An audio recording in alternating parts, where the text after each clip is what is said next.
and my class is MSc first semester and college CMP degree college Prayagraj. तो हमारा topic है सम rainfall के है जो कृषि विभाग के लिए ज़्यादा उपयोगी होता है। आप कोई जानने की हैरानी नहीं होगी कि हमारे भारत देश में हमारा भारत देश कृषि प्रधान देश है। तो वहाँ बहुत सी जगह ऐसी होती है जहाँ फसलें नहीं उग पाती हैं, सूखा रहता है। तो उसके लिए मुझे आर्टिफिशियल रेनफॉल कराना पड़ता है, मतलब क्लाउड सीडिंग कराना पड़ता है। तो पहले इसको समझ लीजिए, ये थोड़ा सा बेसिक है, इसको समझ लीजिए। तो जैसे ये सॉलिड होगा, सॉलिड में कोई होता है आइस होता है।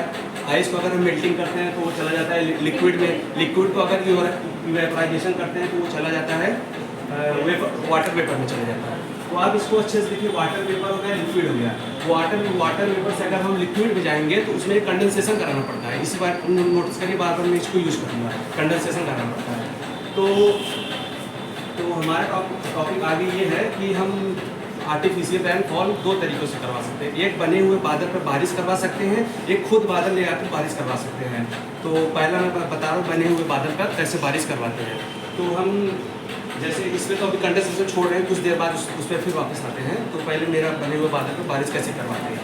तो फर्स्ट ऑफ ऑल अगर हम silver iodide and potassium iodide का और आइस बर्फ के साथ अगर मिक्सचर लेंगे और उसको अगर बर्फ पर छिड़काव करेंगे, वो क्लाउड पर अगर छिड़काव करेंगे तो वहीं बारिश हो जाता है। जैसे इसका उपयोग ये कोई नई टेक्नोलॉजी नहीं है, बहुत पुरानी टेक्नोलॉजी है। इसका यूज चाइना ने किया था और अमेरिका वियतनाम वॉर में हुआ था 1967 में, जिसमें अमेरिका ने चोरी किया था कि वियतनाम के ऊपर इन्होंने चोरी से क्लाउड सीडिंग करवा दिया, जिसके वहाँ भारी मात्रा में जल भराव हो गया और वहाँ के सैनिक कार्य करने में सक्षम नहीं हुए।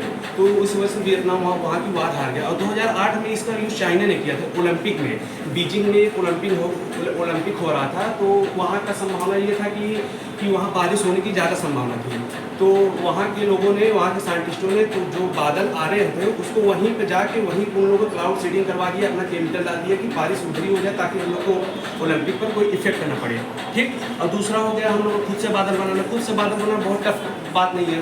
आप जाइए कोई छोटा सा केमिकल प्लांट ले लीजिए, उसमें इतने धुआं निकालिए, फिर उसके बाद वो ऊपर चला जाएगा, फिर उस पर आप जाके करवा दीजिए, उसमें कोई खास वो नहीं है। तो हम वापस से आते हैं अपने कंडेंसेशन पे।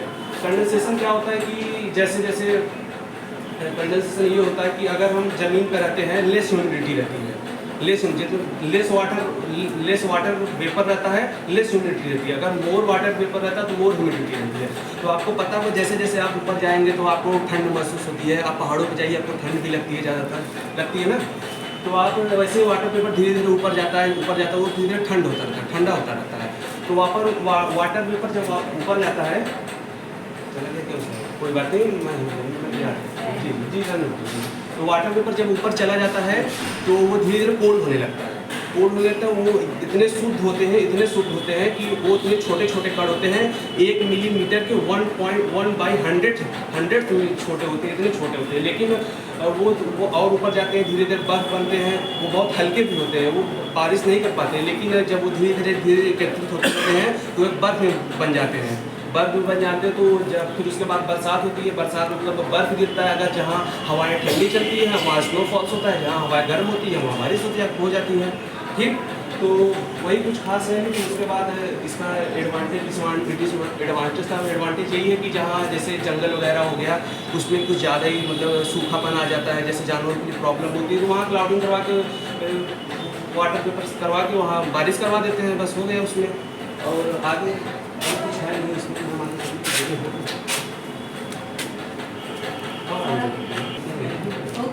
अगर आप इसका यूज अपने सेल्फीज के लिए कर सकते हैं, जैसे आपकी शादी पड़ रही है, एक कुछ कहावतें होती है कि आप पतीले में खाते हैं तो शादी में बारिश हो जाती है। तो आप अपना यूज करके कुछ देर पहले ही बारिश करवा, अगर आपके पास पर्याप्त अमाउंट है तो पहले ही बारिश करवा दीजिए, आप अपनी शादी को